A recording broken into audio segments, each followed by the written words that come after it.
way to the river because no Maytag washers or anything like that. And so you had to go down to the river to wash your clothes. If you watch them, you'll see them scrubbing their clothes, shaking them out. But you'll also see them banging them on the rock. At some point, they'll gather their clothes, they'll get bored of this task, they'll throw away their baskets, and they'll head back to the village to party. This is the washing. Okay.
They're djembe drums, yes. And we use a variety of kind of drums. We have djembe here, and the djembe, makes a particular sound.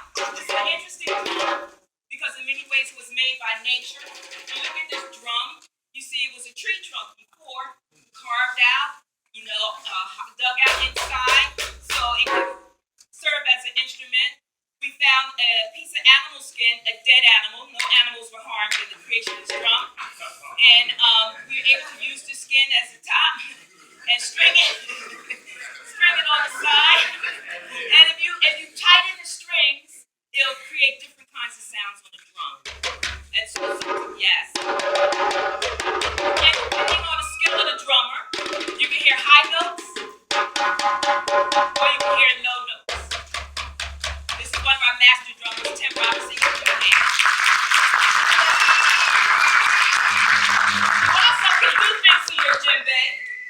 to make it sound even more musical. So what you hear now are some metal sync, and this of course has a certain kind of sound. We also have bells strung around this djembe. If that wasn't enough, this djembe sometimes shows off.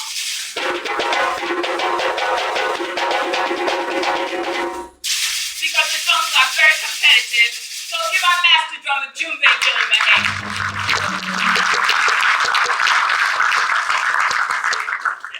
Now, we have big drums here. And I'll allow our other master drummer to say something about these big drums here. Master always say to Dr. Merrick implies total knowledge. Trust me, I'm still a student of the drum. But I also want to say this about the drum also. These drums, oftentimes, I will disagree and say our animal is. However, a lot of people eat goat. How many people eat goat? Thank you. So once that goat is blessed, and then made for food, the skin is then used for that. And that's what these drums. These drums are called doom-dooms and doom-doom. But like people, if you refer to the battery, you say doom-doom. However, they have individual names. Like here, this is Kinkini, Samba, Dumba. These are cow skins. How many people eat beef? Steaks. So the same there. If and when their cow is go to market and those skins are used to cover the drums. Always look for blessing first, though. The same way we give thanks for our food. And this is our master drummer called. Now this is instrument cowbell. He's in the back row still.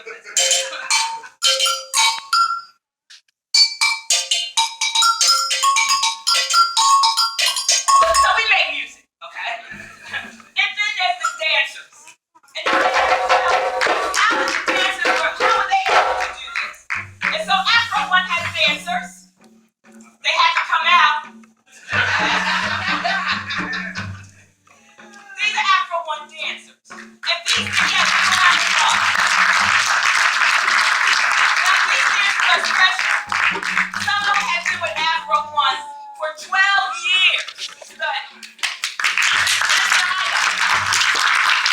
She's been with Afro One 12 years, and she's a senior. She's about to graduate and go to college. So Naya, she's been with Afro One a couple years, and she's about to graduate and go to college. And this one is Ava, and she's been with Afro One about 6 years, and she's about to graduate and go to college. That's because all Afro One graduates go to college. That's Miss Desiree. She's also studying dance at her high school, and she's been with Afro One for 5, 6 years. She's been with Afro One 9 years, sorry. And this is Miss Kyra, and she's been with Afro One 3 years, but I've been with her. This person on the end is Miss Tara. She's been with Afro One 28 years. But I've been with Afro One 41 years, so you get it. And now the dancers, we're going to do the candlelight ceremony and explain to you what that means one more time.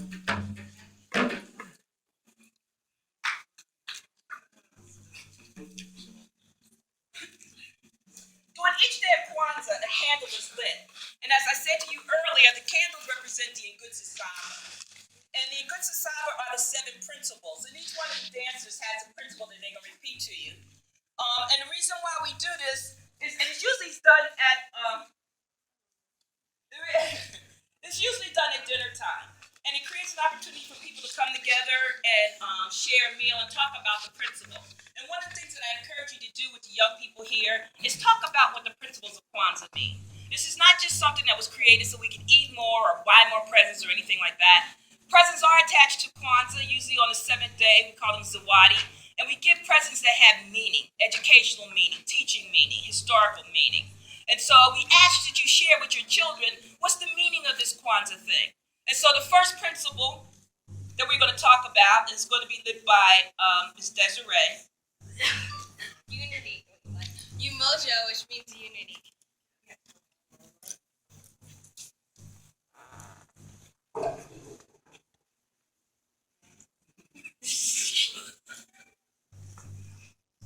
We have a little technical trouble.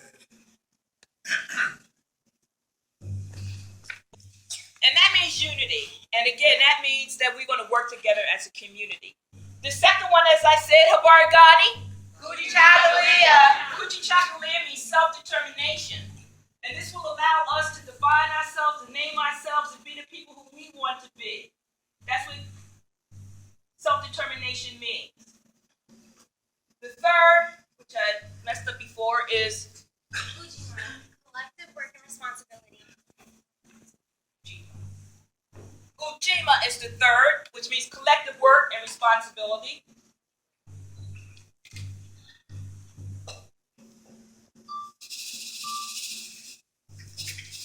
And the fourth,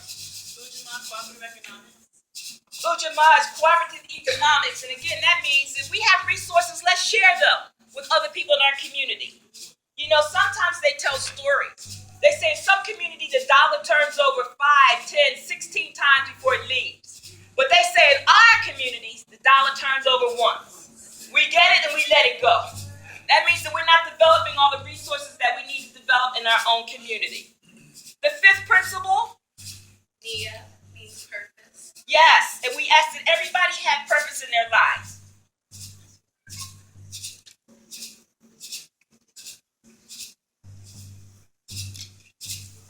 The sixth principle, which you've seen a lot of today. Kaumba means creativity. Be creative with everything you do. And again, we are creative people in our clothing, in our hair, in our jewelry, in our decoration, in our expressions. Let's be creative. And the last principle. Imani, which means faith. You got to have faith that everything's going to work out for the best for all of us.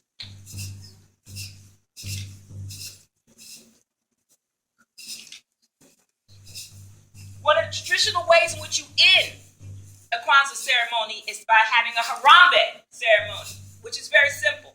Harambe is a Kiswahili word. It means let us all pull together. Let us all pull together.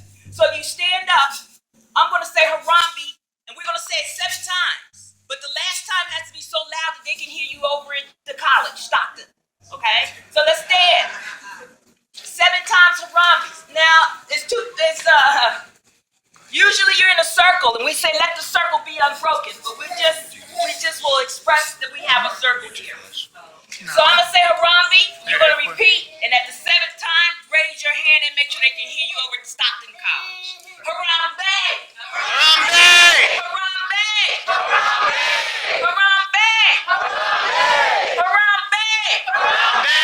Harambe! Harambe! Harambe!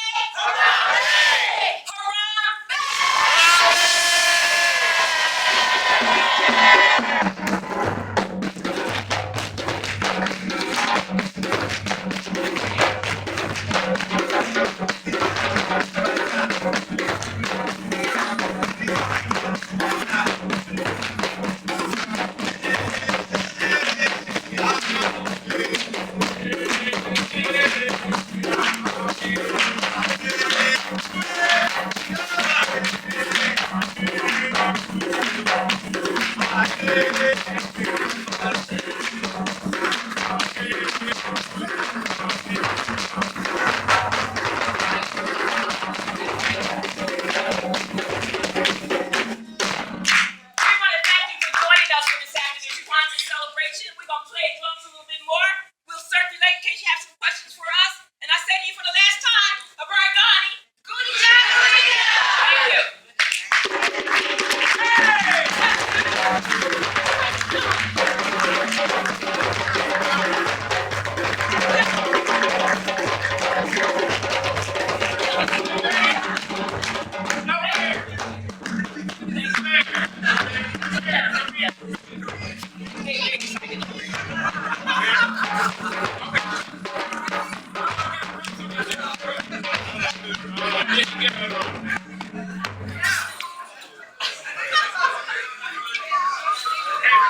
Hey, come on.